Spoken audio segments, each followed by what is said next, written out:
Auzubillahiminash-shaytanir-rajeem. Bismillahir-rahmanir-rahim.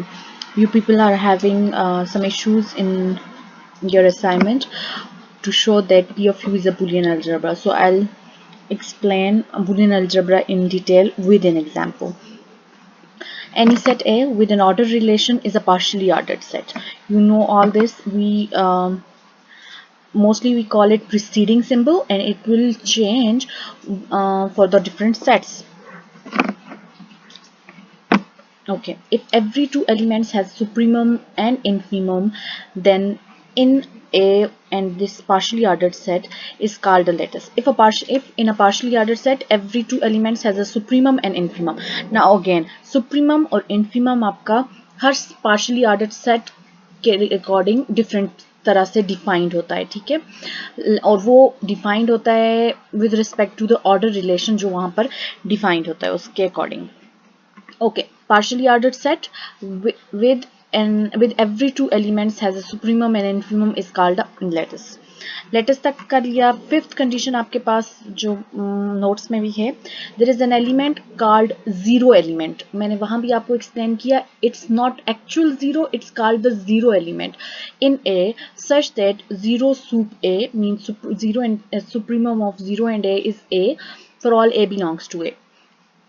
आप ए के साथ किसी भी एलिमेंट के साथ जब उस जीरो एलिमेंट का सुप्रीमम जैसे आपने डिफाइन किया होगा लेंगे तो वो आपको वही एलिमेंट अगर आंसर दे देता है, और ये तमाम ए के लिए जो ए में बिलोंग करते हैं होल्ड करता है. And there is an element one and this is called one element. This is not the actual number one because it will change with respect to the sets और उनके ऑर्डर रिलेशन के recording. And this one element acts as one inf A is always equal to A for all A belongs to A. यहाँ भी जो infimum आप define करेंगे उस partially ordered set के लिए उसके according ये one element जब भी उसका infimum लेंगे किसी भी एलिमेंट के साथ A के, तो वो एलिमेंट ही अगर आपके पास आंसर आ जाता है तब उस केस में वो एलिमेंट कहलाएगा one element.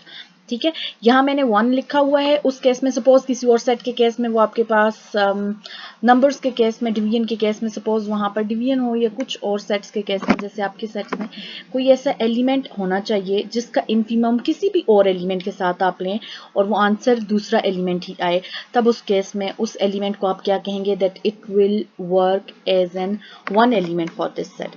Now this 0 and 1 elements are called identities for sup and inf. This 0 is called identity for sup. आप देखें आइडेंटिटी है कि 0 sup A जब भी आप लेते हैं तो वो एलिमेंट खुद आ जाता है आंसर में, और 1 is an identity for inf because 1 के साथ किसी भी एलिमेंट का आप infimum ले रहे हैं वो एलिमेंट खुद आंसर आ रहा है. So it means that 0 is an identity, 0 element is an identity for A, sorry for sup, and 1 element is an identity element for inf. Okay और ये 0 और 1 नंबर्स नहीं हैं, 0 एंड 1 एलिमेंट्स हैं. ये हर सेट के अकॉर्डिंग चेंज हो सकते हैं और होंगे. आपके केस में ये नंबर्स नहीं होंगे. अब आपके केस में वहां P ऑफ U है मींस पार्ट सेट है, तो वो सेट ऑफ सेट्स है, तो उस केस में कोई सेट होगा, कोई सबसेट होगा उस U का. ठीक है, now this 0 and 1 elements are called the identities for sup and inf respectively. Next, if a lattice has an identity for sup and identity for inf. Identity for sup को mostly हम क्या कहते हैं, zero element, and identity for inf को क्या कहते हैं, one element. Then it is called bounded lattice. कोई भी lattice जिसमें supremum और infimum के लिए identities exist करती हैं, that means that lattice is called bounded lattice. ठीक है. नेक्स्ट कंडीशन आपके पास थी फॉर ईच, और सिंपल वर्ड्स में आप कह सकते हैं कोई भी लेटिस जो फिफ्थ कंडीशन को सेटिस्फाई करती है, it means that it is a bounded lettuce.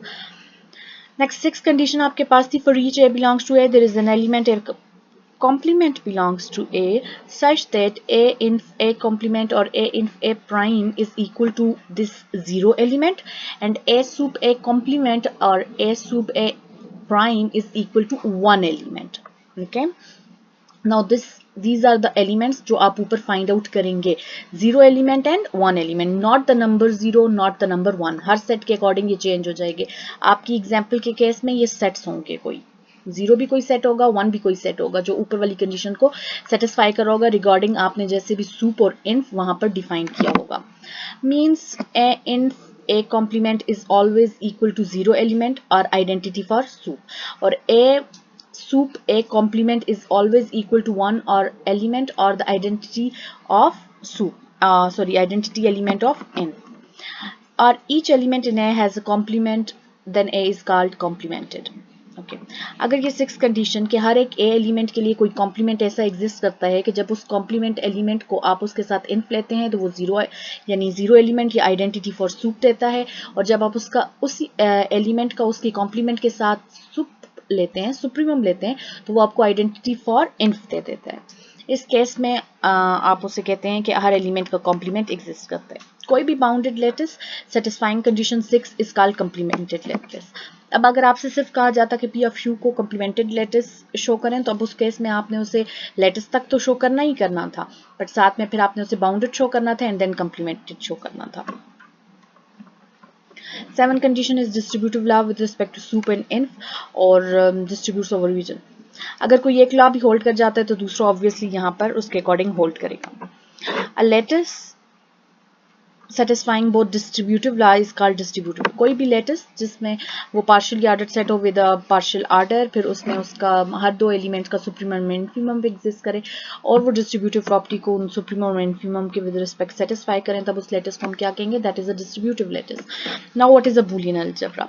A bounded distributive lattice that is complemented is called Boolean algebra और बूलियन लेटिस। ठीक है, ये सिंपल वर्ड्स में, या फिर आपके पास कोई भी लेटिस जो 5, 6 एंड 7 जो आपके नोट्स में लिखी हुई है उन कंडीशन को सेटिस्फाई करती है, then that lattice is called Boolean algebra और बूलियन लेटिस। ठीक है, नाउ एक एग्जांपल से अगर आपको एक्सप्लेन करना हो, show that 0, 1 is a bounded distributive lattice but not complemented.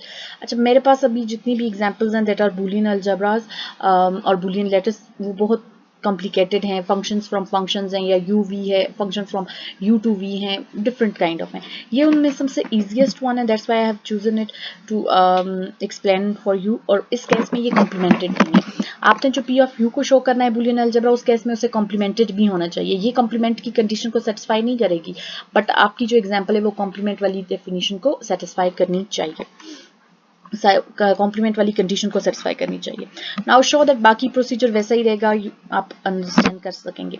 Show that 0, 1 is a bounded distributive lattice. We need to show that it is bounded and distributive but not complemented. Okay, अगर ये complemented भी हो जाती then in that case 0, 1 would become a Boolean algebra, but ये complemented नहीं है, so that's why it would not become a Boolean algebra. So to show that 0, 1 is bounded, पहली चीज बाउंडेड डिस्ट्रीब्यूटिव लेटिस जो भी शो करना है 0, 1 के लिए हमें पार्शियल ऑर्डर डिफाइन करना पड़ेगा। First we will define an order relation for 0, 1, और आपके केस में आई थिंक इन लेक्चर मैंने पी ऑफ यू के लिए ऑर्डर रिलेशन डिफाइन किया हुआ है, और अगर ना भी हो, you know that P of U के लिए कौन सा ऑर्डर रिलेशन होता है। P of u is just a part set of u.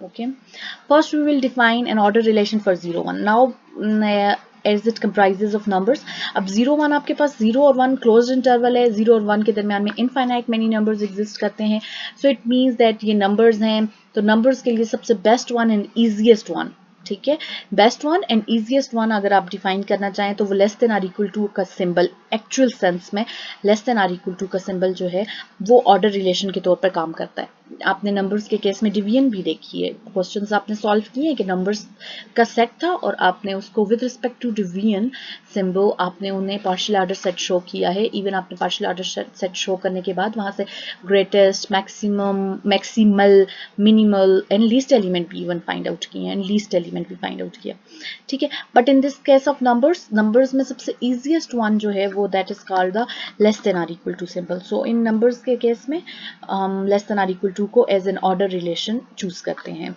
Okay, show करना पड़ेगा कि ये less than or equal to आपके पास is an order relation. For that case it should be reflexive, antisymmetric and transitive. Now for the case of reflexive, we know that every two elements are we know that a is less than or equal to a। आप इसे कह सकते हैं number में ना, क्योंकि यहाँ less than और इक्वल का ऑप्शन है, तो a is equal to a तो ऑलवेज ट्रू होता है, तो it means that a is less than or equal to a। So it means जो लेस देन और इक्वल टू का सिंबल है for all a belongs to this in closed interval 0, 1, so it means that जो less than और equal to symbol है it is reflexive। Next, for the case of antisymmetric, you need to suppose that a is less than or equal to b and b is less than or equal to a। जब आपके पास numbers में ये condition आ जाती है कि a, अब यहाँ ये प्रीसीडिंग सिंबल नहीं है, ये एक्चुअल लेस देन और इक्वल टू का सिंबल है। जब आपके पास दो numbers a is less than or equal to b होता है और b is less than or equal to a, then in that case a must be equal to b, numbers की property है। So it means that less than or equal to symbol is antisymmetric.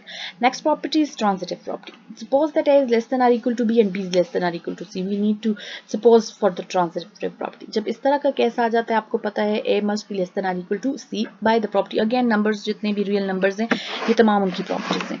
So less than or equal to is an order relation on this closed interval 0, 1. So closed interval 0, 1 with this less than or equal to order relation is a partially ordered set. पहला step आपने partial order set show करना होता है with N order relation. आपके case में P of U है, उसके लिए ऑर्डर रिलेशन आपको मालूम है, आप उसे लिख सकते हैं और मेरे हाल में नोट्स में भी है और लेक्चर्स में भी आई थिंक मैं रिपीटेडली बताती रही हूँ. सो वो पार्शियली ऑर्डर सेट बन जाएगा और आई थिंक मैंने किया भी होगा solve. Next we need to, अब पार्शियल ऑर्डर सेट बन गया. Next we have to prove that it is a lattice. ये इंपॉर्टेंट काम है. लेटिस के लिए आपको सुप्रीमम और इन्फीमम हर एक सेट के अकॉर्डिंग डिफाइन करना पड़ता है. रिगार्डिंग द रिलेशन जो आपने वहां पर ऑर्डर रिलेशन डिफाइन किया, उसको भी जहन में रखते हुए आपने सुप्रीमम और इन्फीमम डिफाइन करना होगा कि वो उसके लिए होल्ड करे. और आई थिंक ये भी लेक्चर में है ऑलरेडी आपकी वाली असाइनमेंट के केस में. अगर आप उसे गौर से सुनेंगे मे बी आपके लिए वहां पर इजीली होगा. Okay, next we need to define supremum and infimum for 0, 1. अच्छा, अब यहाँ इस केस में हमारे पास order relation less than or equal to है. सो उसके अकॉर्डिंग नंबर्स हमेशा कंपेरेबल होते हैं. 0, 1 के अंदर जितने भी नंबर्स हैं वो कंपेरेबल हैं by the relation less than or equal to. या कोई किसी से नंबर छोटा होता है या कोई बड़ा होता है. सो बहुत आसानी से यहाँ मैं मैक्सिमम ले रही हूँ, मैक्सिमल नहीं ले रही. मैक्सिमम मीन्स इन दोनों नंबरों में से जो भी नंबर बड़ा होगा, एंड यहाँ मैं मिनिमम ले रही हूँ. Minimum means literal meaning in English that the number that is less than सब दोनों में से जो भी लेस होगा that would be its minimum. Okay, so supremum को मैं maximum एलिमेंट, दो एलिमेंट का जब भी सुप्रीमम लेंगे according to this less than or equal to के केस में, तो मैंने उसके लिए मैक्सिमम ले लिया, इन दोनों में से चूज कर लिया. मिनिमम के केस में, इन्फ के केस में मैंने मिनिमम को डिफाइन किया. अब जो ये मैंने डिफाइंड किया है इसको मुझे प्रूव भी करना पड़ेगा या देखना भी पड़ेगा. For this as we know that numbers are comparable under less than or equal to the symbol, इसलिए मैंने यहाँ मैक्सिमम. अगर यहाँ पर less than or equal to order relation ना होता बल्कि उसके बजाय डिवीजन वाला सिंबल ऑर्डर रिलेशन होता और यहाँ पर आपके पास ये जो नंबर्स हैं ये नेचुरल नंबर्स होते या कुछ और होता, तो उस केस में हम सुप्रीमम और इन्फीमम को इस तरह से डिफाइन नहीं कर सकते. ठीक है, फिर डिवीजन के रिकॉर्डिंग हमें पता है डिवीजन जो है वो जीसीडी एंड एलसीएम के केस में होती है. डिवीजन वहाँ इन्वॉल्व होती है, तो फिर हम सुप्रीमम और इन्फीमम जीसीडी और एलसीएम के केस वाले तरह से डिफाइन करते. बट यहाँ चूंकि less than or equal to है, तो less than or equal to में हर दो एलिमेंट्स इसी तरह कंपेरेबल हो सकते हैं. ठीक है, सुप्रीमम और इन्फीमम के केस में. तो इसलिए मैं उनके लिए मैक्सिमम और मिनिमम सिंपली चूज कर रही हूँ. उसकी बाकी जो भी है. अब दो elements in 0.1 and 0.001 are the elements of this thing. अब मुझे इन दोनों का सुप्रीमम जो मैंने यहाँ डिफाइन किया हुआ है, मैं चेक कर रही हूँ कि क्या वेदर इट इज सही डिफाइंड और नहीं डिफाइंड ठीक किया हुआ. सो 0.1 और 0.01 का सूप लेंगे. अकॉर्डिंग टू माई डेफिनेशन, हमारी डेफिनेशन के according it is maximum of 0.1 and 0.01, और इन दोनों में से कौन सा मैक्सिमम है, दैट इज 0.1. सो ये इसका एलिमेंट आ गया. अब सुप्रीमम एक्चुअली होता क्या है, लीस्ट अपर बाउंड. ठीक है, least upper bound of these two elements. अगर हम इस सेट के इस क्लोज इंटरवल के अकॉर्डिंग देखें, अपर बाउंड इन दोनों का वो होगा जो इनसे ग्रेटर और इक्वल टू होगा. तो इस 0.01 और 0.1 के दरमियान में जितने भी नंबर्स हैं वो तो अपर बाउंड्स में नहीं आ सकते. ठीक है, क्योंकि वो इससे लेस होंगे, 0.1 से लेस होंगे, और 0.01 से बेशक ग्रेटर हो लेकिन 0.1 से लेस होंगे.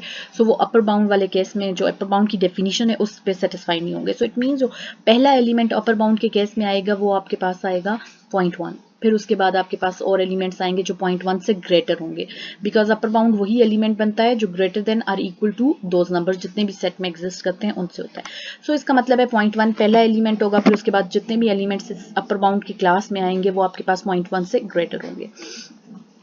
अब उस केस में हमें लीस्ट अपर बाउंड चूज करना होता है. अब लीस्ट की डेफिनेशन आपके पास क्या होती है कि उन तमाम अपर बाउंड्स में से वो एलिमेंट चूज करेंगे जो लीस्ट की कंडीशन को सेटिस्फाई करे.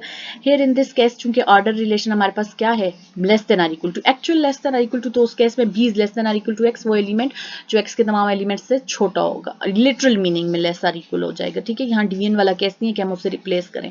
तो लिटरल मीनिंग में जब वो less than or equal to होगा तो सबसे छोटा एलिमेंट आपको पता है कि आपकी अपर बाउंड की क्लास में क्या है, 0.1 है. फिर उसके बाद बाकी बाकी तमाम इससे बड़े हैं। सो इन दैट केस ये उसकी डेफिनेशन को सेटिस्फाई करता है कि लीस्ट एलिमेंट जो हमने चूज किया दैट इज 0.1, और जिस तरह से हमने डिफाइन किया था मैक्सिमम के विद रिस्पेक्ट, तो ये भी आपके पास 0.1 में आ रहा है। सो इसका मतलब है कि सुप्रीमम जो हमने डिफाइन किया दैट इज एक्यूरेट।